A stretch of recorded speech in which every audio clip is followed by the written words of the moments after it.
Hi guys, let's start part 2 of chapter 7, that is History and Sport, the story of cricket. The spread of cricket. While some English team while some English team games like hockey and football became international games played all over the world, cricket remained a colonial game limited to countries that had once been part of the British Empire. The pre industrial oddness of cricket made it a hard game to export. It took root only in countries that the British conquered and ruled. In these colonies, cricket was established as a popular sport, either by white settlers, as in South Africa. As in South Africa, Zimbabwe, Australia, New Zealand, the West Indies, and Kenya, or by local elites who wanted to copy the habits of their colonial masters, as in India. While British imperial officials brought the game to the colonies, they made little effort to spread the game, especially in colonial territories where the subjects of empire were mainly non-white, such as India and the West Indies. Here, playing cricket became a sign of superior social and racial status, and the Afro Caribbean population was discouraged from participating in organized club cricket, which remained dominated by white plantation owners and their servants. The first non-white club in the West Indies was established towards the end of the 19th century, and even in this case its members were light-skinned mulattoes. So they were light-skinned mulattoes. So who are these mulattoes? They are people of mixed European and African descent. So while black people played an enormous amount of informal cricket on beaches, in back alleys and parks, club cricket till as late as the 1930s was dominated by white elites. So here is a figure 9. And afternoon of tennis in the plains of colonial India. Notice how the artist tries to show that the game was for recreation as well as exercise. Men and women could play games together for recreation, not competition. Here's another figure 10.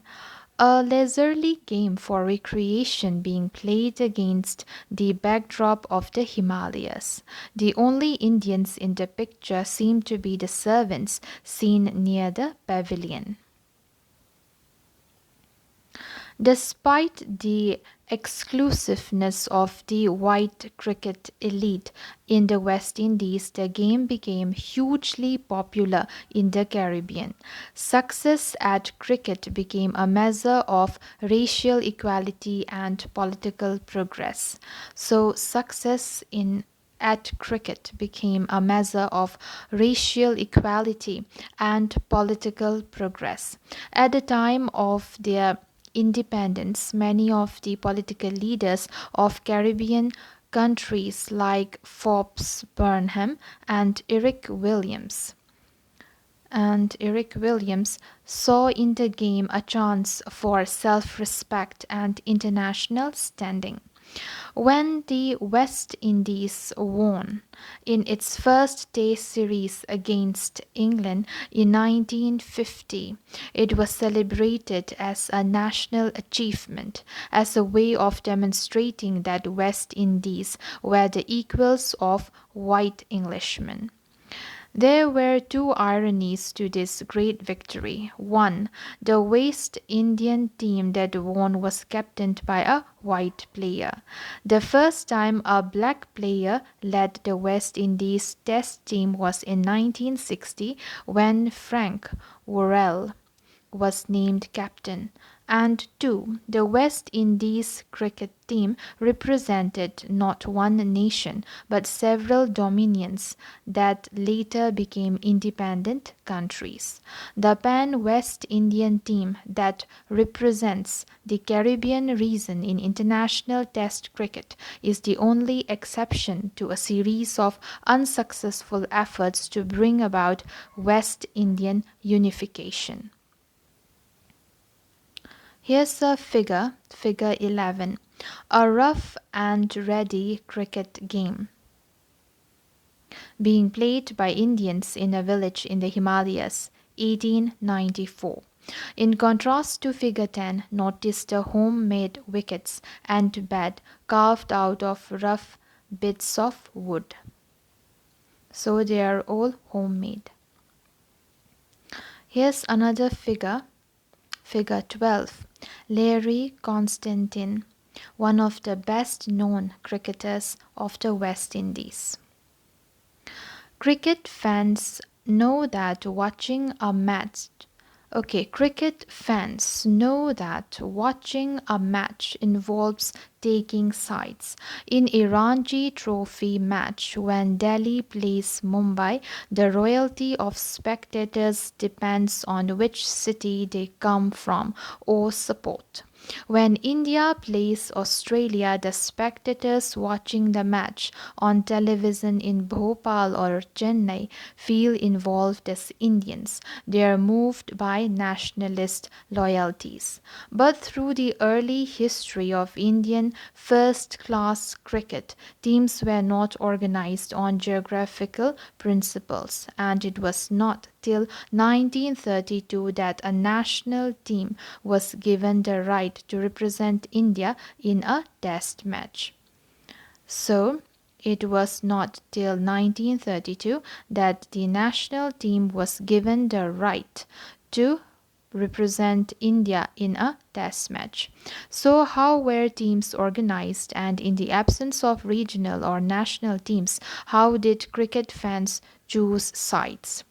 We turn to history for answers to discover how cricket in India developed and to get a sense of the loyalties that united and divided Indians in the days of the Raj.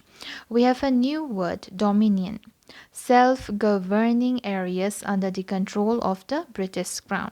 So dominion means self-governing areas under the control of the British Crown. 2.1 Cricket, Race and Religion. Cricket in colonial India was organized on the principle of race and religion. So, cricket in colonial India was organized on the principle of race and religion. The first record we have of cricket being played in India is from 1721, an account of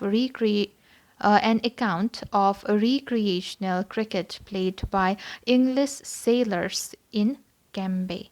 So the first time and a cricket match was played was in the year 1721 in Cambay, and it was played by English sailors. So it was played by English sailors.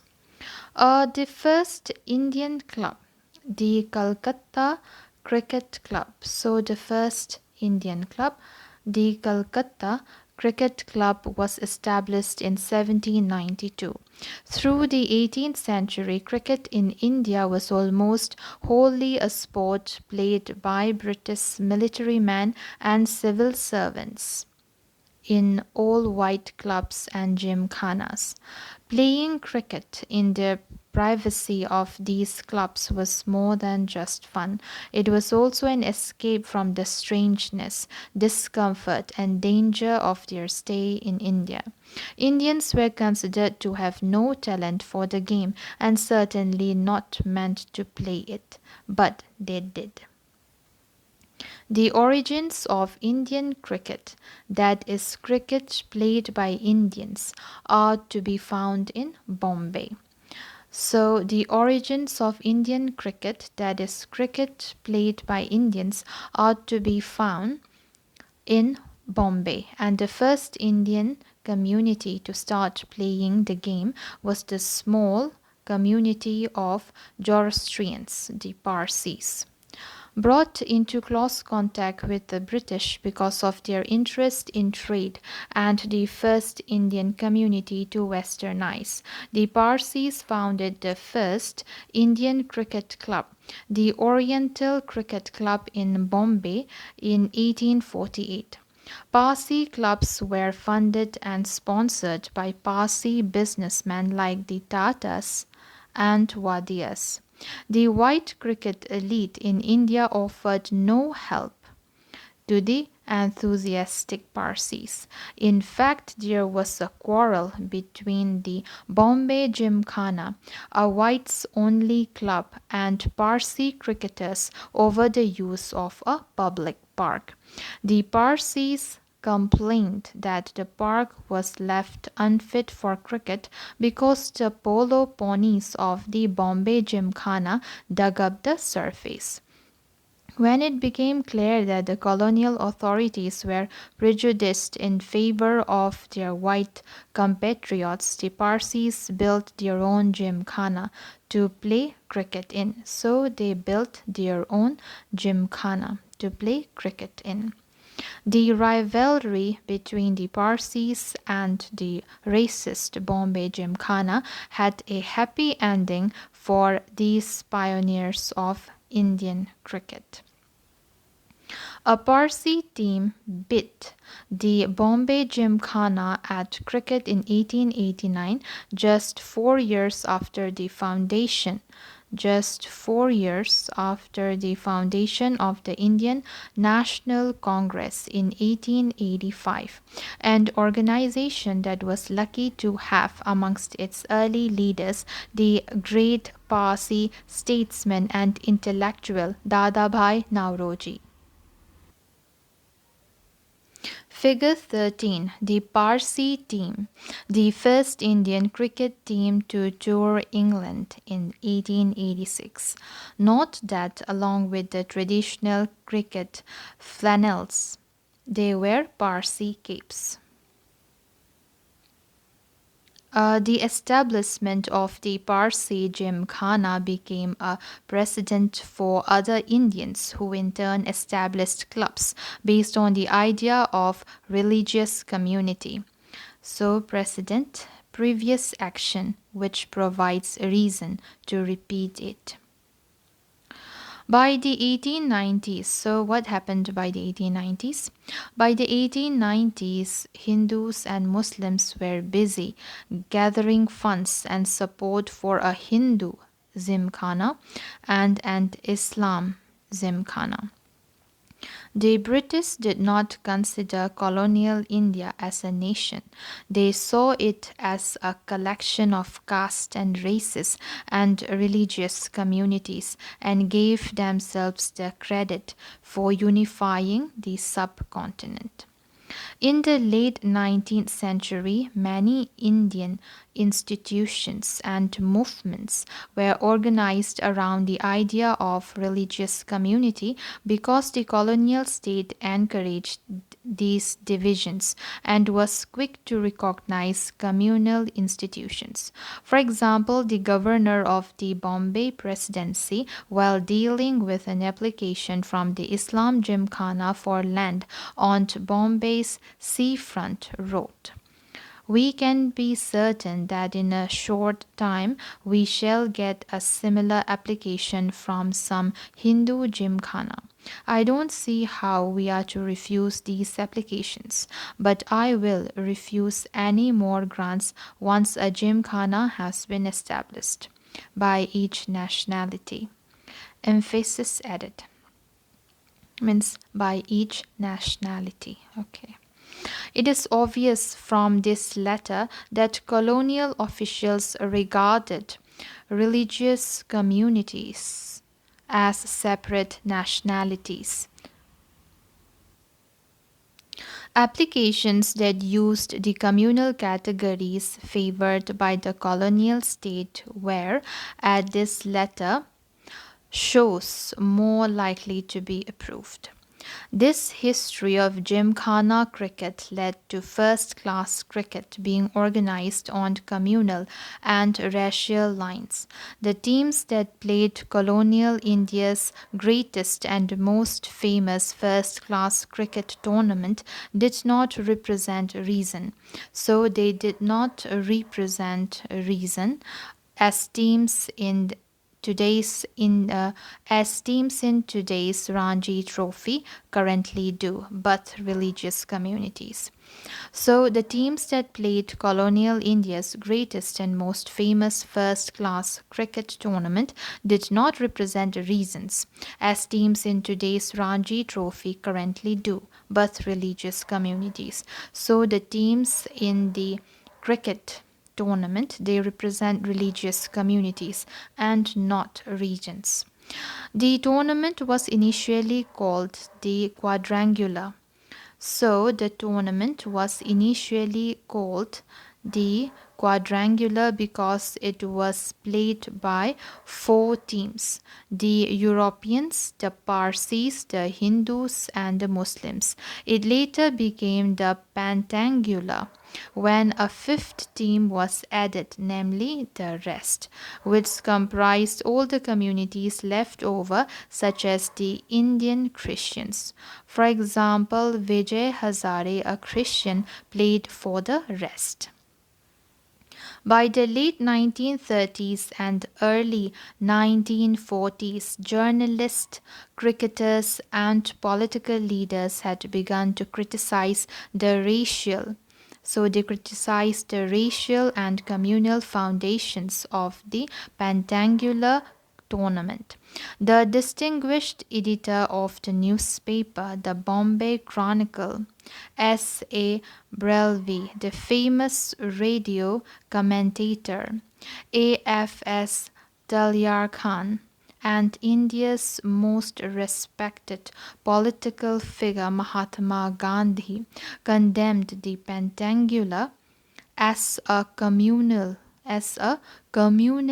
divisive competition that was out of place in a time when nationalists were trying to unite India's diverse population. So they condemned the Pentangular as a communally divisive competition that was out of place in a time when nationalists were trying to unite India's diverse population. A rival first class tournament on regional lines, the National Cricket Championship, later named the Ranji Trophy, was established, but not until independence did it properly replace the Pentangular. The colonial state and its divisive conception of India was the rock on which the Pentangular was built. It was a colonial tournament and it died with the Raj. So we have a figure here, figure 14. Palwankar Balu, 1904, a Dalit. Balu's enormous cricketing talent made sure that he could not be kept out of the team, but he was never allowed to take over as captain. So here's a box 1. Caste and cricket. Palwankar Balu was born in Pune in 1875. Born at the time when Indians were not allowed to play Test cricket, he was the greatest Indian slow bowler of his time. He played for the Hindus in the Quadrangular the major cricket tournament of the colonial period. Despite being their greatest player, he was never made captain of the Hindus because he was born a Dalit and upper caste selectors discriminated against him.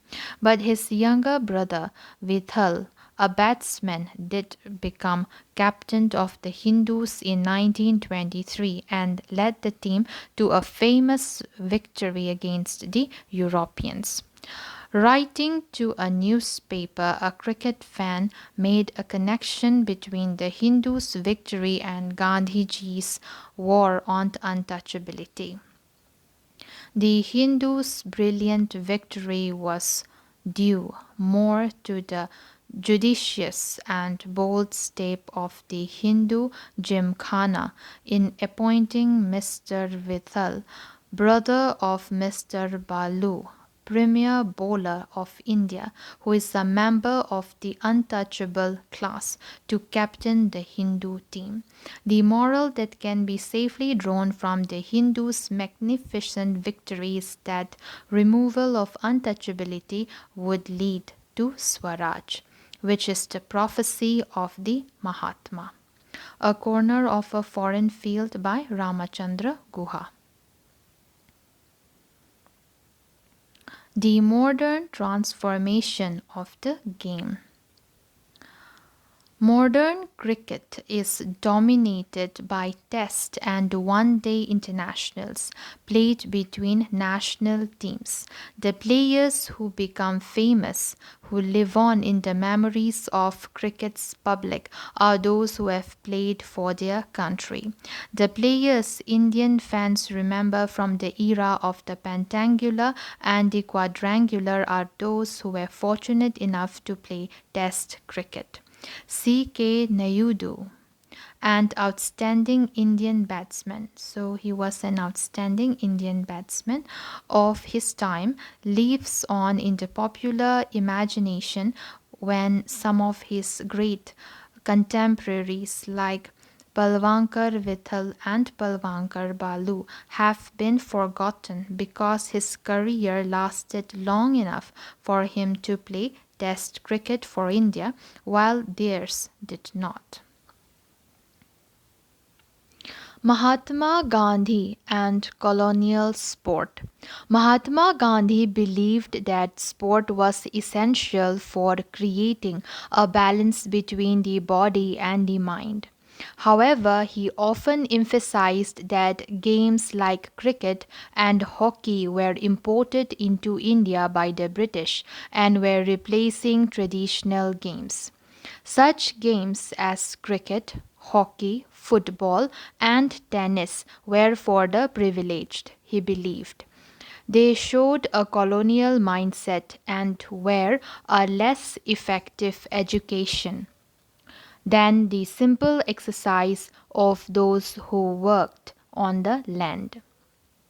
Read the following three extracts from Mahatma Gandhi's writing and contrast them to the ideas on education and sport expressed by Thomas Arnold or Hughes. Now let us examine our body. Are we supposed to cultivate the body by playing tennis, football, or cricket for an hour every day? It does certainly build up the body like a wild horse. However, the body will be strong but not trained. A trained body is healthy, vigorous, and sinewy. The hands and feet can do any desired work. A pickaxe, a shovel, a hammer, etc., are like ornaments to a trained hand, and it can wield them. A well trained body does not get tired in drudging 30 miles. In drudging. So, a well trained body does not get tired in trudging 30 miles. Thus, the student acquire such physical culture. We can assert that modern curricula do not impart physical education in this sense. I should, however, be exceedingly surprised and even painfully surprised if I were told that before cricket and football descended upon your sacred soil, your boys were devoid of all games. If you have national games, I would urge upon you that yours is an institution that should lead in reviving old games.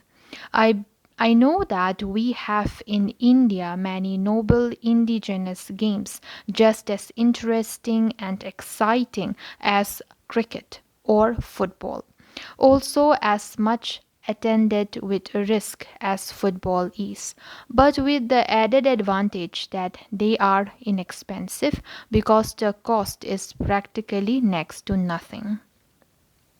A sound body means one which bends itself to the spirit and is always a ready instrument at its service. Such bodies are not made, in my opinion, or the football field. They are made on cornfields and farms.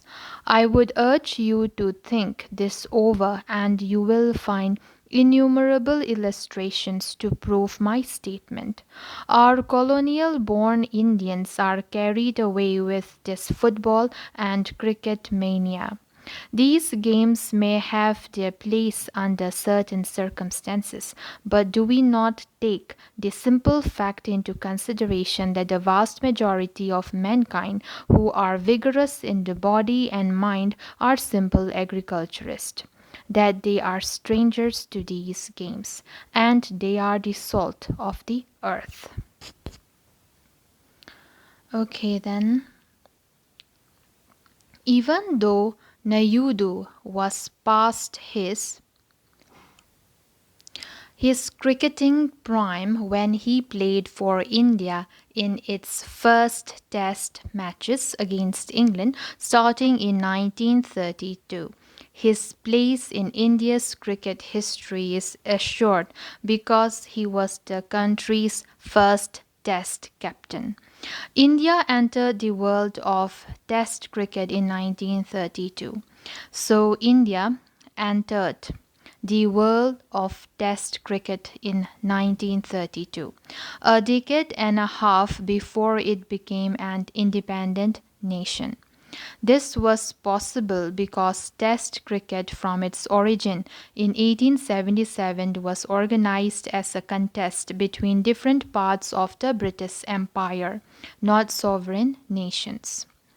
The first test was played between England and Australia when Australia was still a white settler colony, not even a self governing dominion. Similarly, the small countries of the Caribbean that together make up the West Indies team were British colonies till well after the Second World War. Similarly, the small countries of the Caribbean that together make up the West Indies team were British colonies till well after the Second World War. 3.1 Decolonization of Sports. Decolonization, or the process through which different parts of European empires became independent nations, began with the independence of India in 1947 and continued for the next half a century. These processes led to the decline of British influence in trade, commerce, military affairs, international politics, and inevitably sporting matters. But this did not happen at once. It took a while for the relative unimportance of post imperial Britain to be reflected in the organization of world cricket. Even after Indian independence kick-started the disappearance of the British Empire, the regulation of international cricket remained the business of the Imperial Cricket Conference, ICC. The ICC renamed the International Cricket Conference. So earlier it was Imperial Cricket Conference and now it is International Cricket Conference. As late as 1965 was dominated by its foundation members, that is England and Australia, which retained the right of veto over its proceedings. Not till 1989 was the privileged position of England and Australia scrapped in favor of equal membership. The colonial flavor of world cricket during the 1950s and 1960s can be seen from the fact that England and the other white Commonwealth countries like Australia and New Zealand continued to play Test cricket with South Africa, a racist state that practiced a policy of racial segregation, which, among other things, barred non whites who made up the majority of South Africa's population, so they barred the non whites from representing that country in test matches. So non whites were not allowed to play test matches. So, what is this segregation? Segregation, it means separation of people on the basis of color or race. Test playing nations like India, Pakistan, and the West Indies boycotted South Africa. So, Test playing nations like India, Pakistan, and the West Indies boycotted South Africa, but they did not have the necessary power in the ICC to debar the country from Test cricket. That only came to pass when the political pressure to isolate South Africa applied by the newly decolonized nations of Asia and Africa combined with liberal feeling in Britain and forced the English cricket authorities to cancel a tour by South Africa in 1970. 4. Commerce, Media, and Cricket Story. The 1970s were the decade in which cricket was transformed. It was a time when a traditional game evolved to fit a changing world. If 1970 was notable for the exclusion of South Africa from international cricket, 1971 was a landmark year because the first one-day international was played. Okay, so 1971 was a landmark year because the first one-day international was played between England and Australia in Melbourne. The enormous popularity of this shortened version of the game led to the first World Cup being successfully staged in 1975. When in 1977, even as cricket celebrated 100 years of test matches, the game was changed forever, not by a player or cricket administrator, but by a businessman. Then in 1977, even as cricket celebrated 100 years of test matches, the game was changed forever, not by a player or cricket administrator, but by a businessman.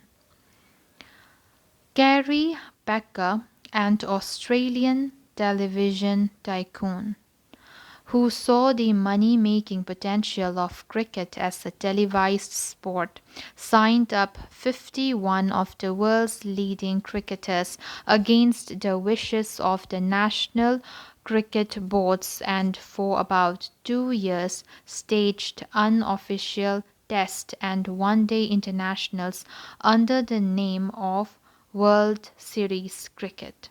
While Pecker's Circus,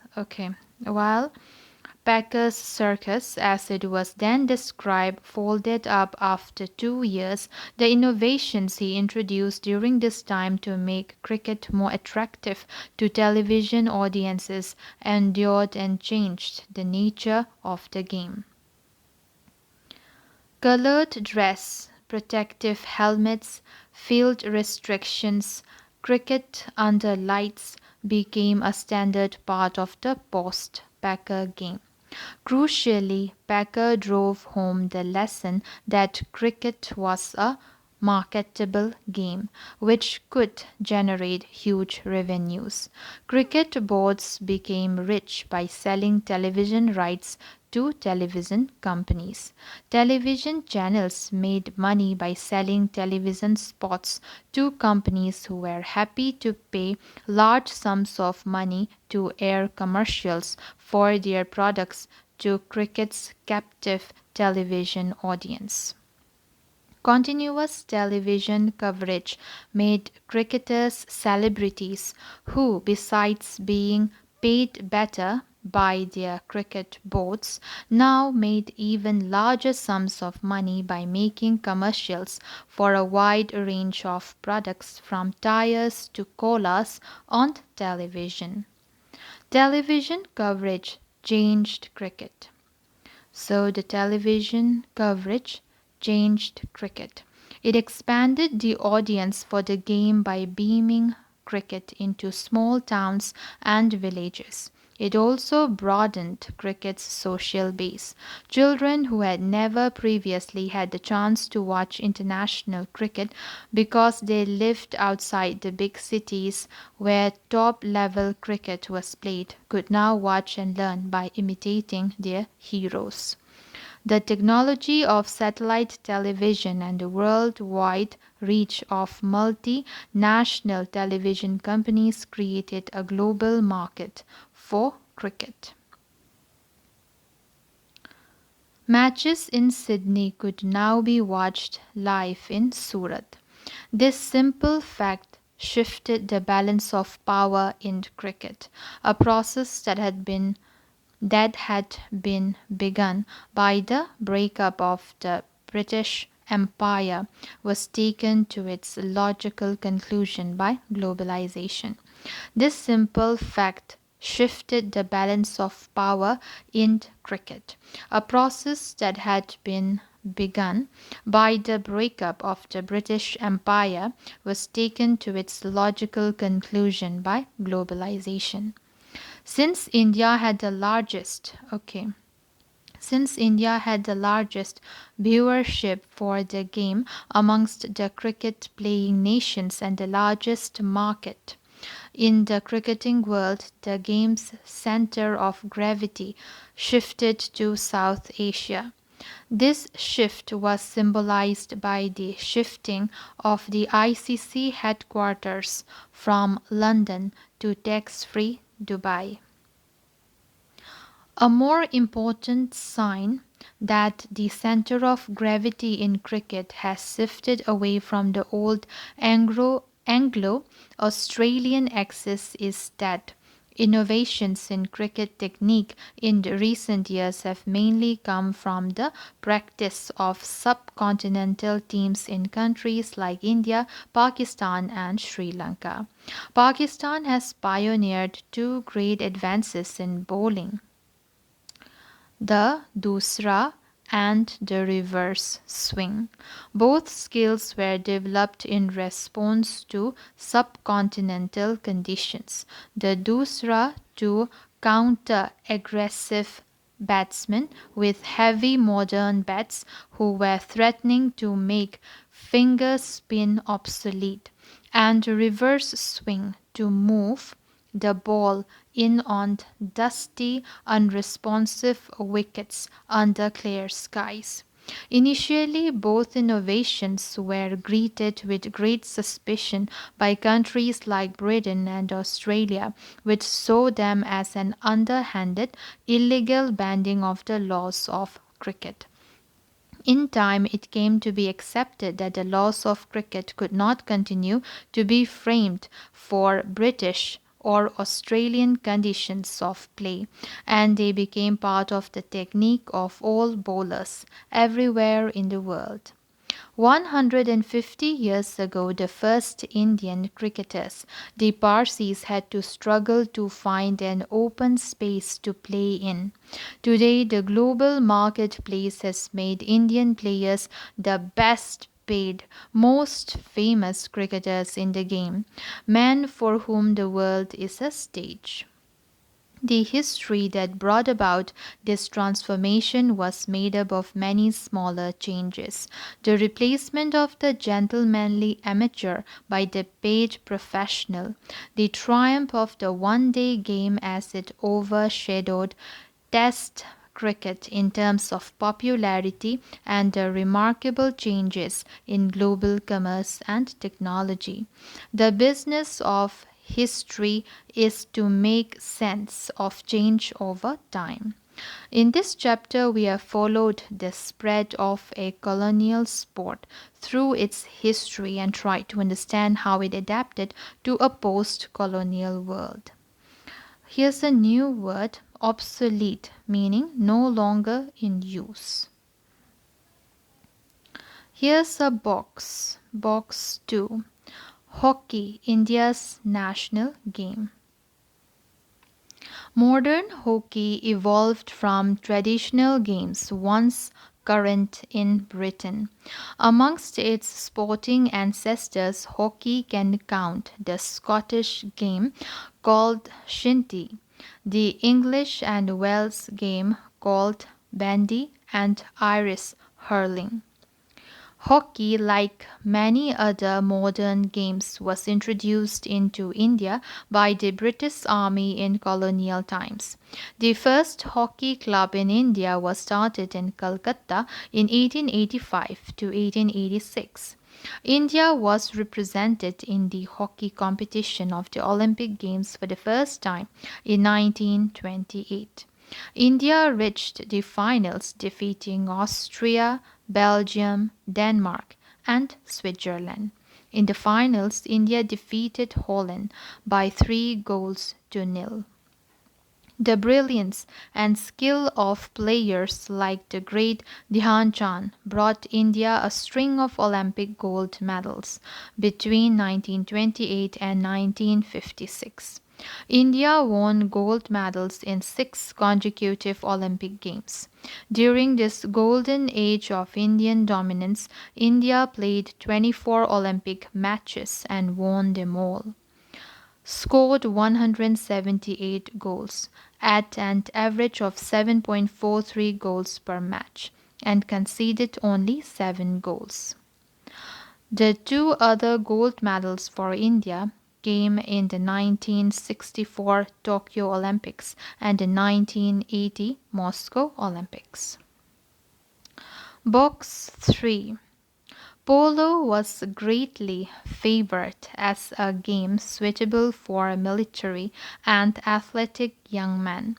Following one of the earliest games in England, a report in the Illustrated London News declared, as an exercise for military men, this bold and graceful sport is likely to give increased dexterity in the use of the lance, or sabre, or other cavalry weapons, as well as a firmer seat in the saddle, and a faculty of quickly turning to the right hand or to the left, which must be effective in the melee of battle. As an exercise for military men, this bold and graceful sport is likely to give increased dexterity in the use of the lance, or sabre, or other cavalry weapons, as well as a firmer seat in the saddle, and a faculty of quickly turning to the right hand or to the left, which must be effective in the melee of battle. Here's a figure, figure 15. Polo was a game invented by colonial officials in India and soon gained great popularity. Unlike cricket, which came to India from Britain, other games like polo were exported from the colonies to Britain, changing the nature of sport in that country. So that's all, guys. See you in my next video. Bye.